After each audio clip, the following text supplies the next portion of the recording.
You've left the desert's scorching sands and the soldiers' steady march behind, your shield arms still aching from that clumsy patrol. Now, you're deep in the cool, shadowed chambers of an unfinished tomb, around 2500 BCE, somewhere near the Nile's banks. The air's musty, thick with the scent of damp stone and flickering oil lamps that cast eerie shapes on the walls. You're with workers smoothing out a limestone passage, their tools scraping softly as they carve hieroglyphs.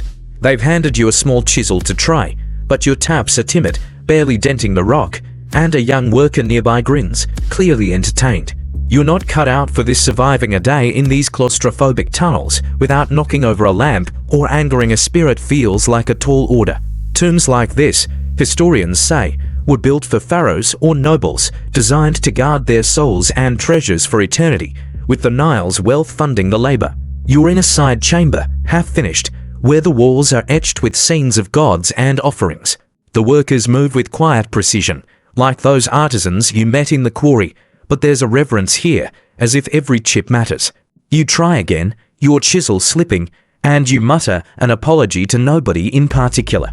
The young worker laughs, mimicking your shaky grip, and you can't help but smirk back. Here's the quirky tidbit.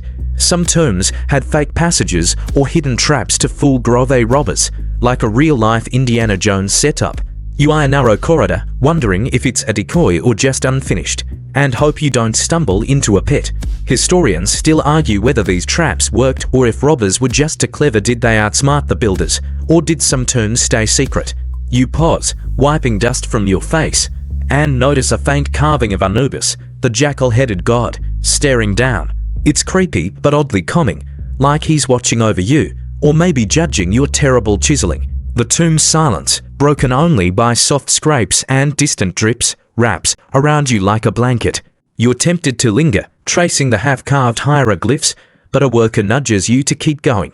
The lamp's flicker feels like the Nile's pulse, steady and eternal, pulling you deeper into this ancient, shadowy world.